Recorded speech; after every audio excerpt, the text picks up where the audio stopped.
C'est une Michel Thor bien décidée à rétablir la vérité qui a pris la parole dans France Dimanche. Elle a tenu à y défendre son histoire d'amour avec un certain Stéphane, un jeune homme de 44 ans son cadet.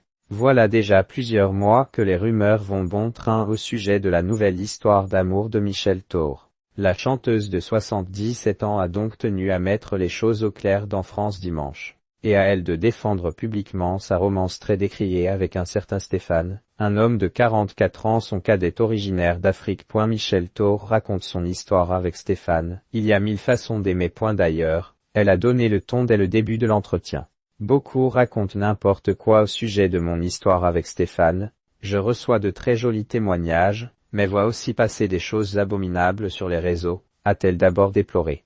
Avant de continuer, bien sûr que j'aime Stéphane mais c'est large l'amour. Il y a 1000 façons d'aimer, de manière professionnelle, fusionnelle, amicale. La mienne est maternelle, aider, prendre soin, partager. Dans la foulée, l'interprète du tube Emmène-moi danser ce soir a détaillé les coulisses de leur rencontre. C'était en plein Covid. Heureusement il y avait les réseaux pour garder le lien avec nos proches, le public. J'ai alors échangé avec des dizaines de personnes, jusqu'au jour où Stéphane m'a contacté. Via mon site officiel, ou mon Facebook, je ne sais plus, mais sûrement pas une plateforme de rencontre comme on a pu le dire. J'ai tout de suite trouvé ce jeune homme particulièrement charmant, très touchant.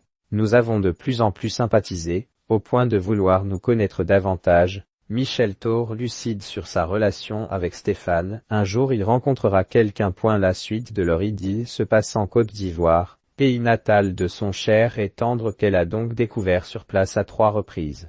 Aujourd'hui, Stéphane habite avec Michel Thor dans sa maison d'Aix-en-Provence où il a même trouvé un emploi. Il est content d'être ici. Il a un bon travail dans un grand restaurant d'Aix où il est en cuisine. Il prend aussi des cours pour améliorer son français et s'exprime de mieux en mieux. Mais toujours avec son petit accent. Pour autant, la septuagénaire ne veut pas mettre d'étiquette sur leur relation. C'est très difficile à dire. On s'aime profondément et on s'apporte beaucoup mutuellement. Mais je sais qu'un jour il rencontrera quelqu'un et aura des enfants, ce que je lui souhaite de tout mon cœur, a-t-elle confié sans peine. Ce jour-là, il sera heureux, et moi très heureuse pour lui, et ravie d'être en quelque sorte à nouveau grand-mère. Il n'empêche qu'aujourd'hui on vit ensemble, qu'on est très heureux. Néanmoins c'est un amour difficile à nommer et à expliquer, a-t-elle poursuivi.